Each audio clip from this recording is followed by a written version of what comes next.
This lesson's kinetic concept is known as Ji, to press or pierce. All of your body's energy and forces are concentrated into a very small spot with the object of moving something or someone back and away. Again, we're going to take a look at the whole movement and then break it down piece by piece. Ji, pressing energy.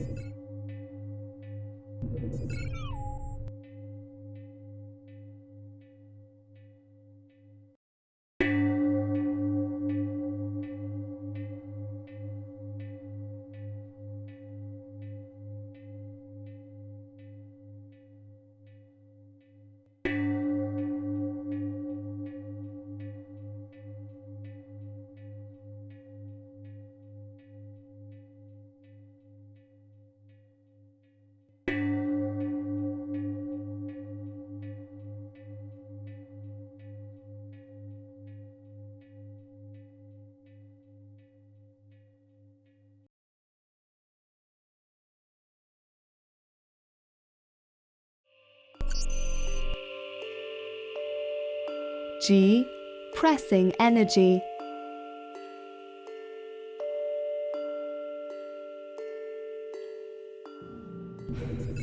Number 1, turn and open. Shift the weight entirely onto the right foot and turn to the left, opening the body to the left side. The left foot's pivoting on the heel about 90 degrees outward. Number 2, arms circle in an empty step.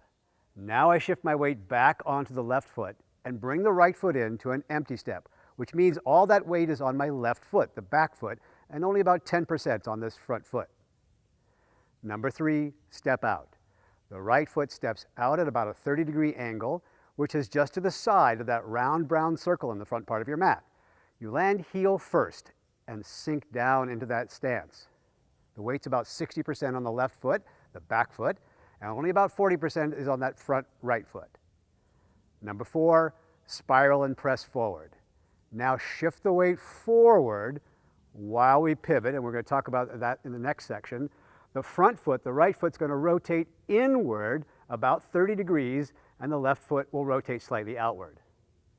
Finally, back to neutral, I shift my weight back, step the feet side by side, and release. Ji, pressing energy.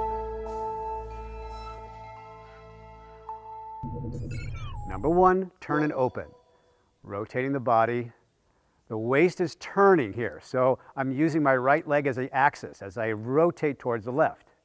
I'm brushing the right hand upwards, circling it past the right shoulder, and the left hand's pushing downwards near the left hip. Number 2, arms circle in an empty step. So actually the arms are completing a whole circle here. The left hand coming to rest out in front, palm up, and the right hand coming to rest by the hip, palm down. Number 3, step out. As I step out to the side of the round brown circle, I'm actually going to turn my waist slightly more to the right here. This is a little bit of a wind-up for what's coming when we shift forward and press. The hands stay pretty much in the same position, and of course the torso is still upright, the head floating up towards the sky. Now number 4, spiral and press forward. So as my weight shifts forward, the body pivots. The body turns to the right about 45 degrees. The right hand also spirals upward, turning palm up as it goes. The left hand turning palm down and protecting along the inside of the bicep. The point of force for this technique is right on the outer shoulder and back, so you want to feel that going forward. We're going to talk about that more in the next section. And then, of course, to finish, we shift back to the side-by-side step, the hands floating up about shoulder height, and then just let them go, releasing.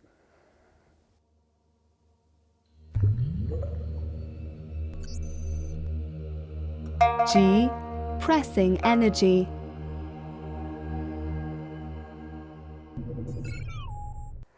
Number 1, turn and open. Imagine that the right forearm is circling out to block a punch.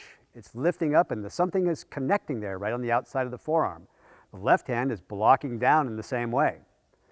The arms circle in empty step, number 2.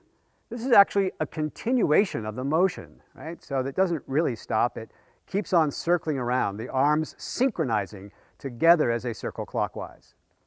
Number 3, step out.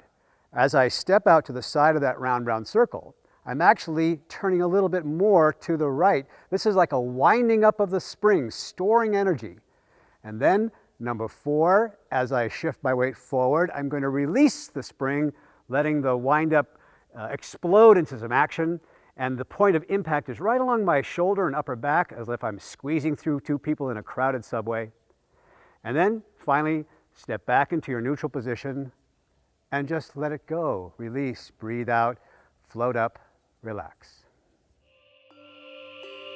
Once you're comfortable with this foot forward, start practicing with the opposite foot forward. Tai Chi, after all, is about being balanced.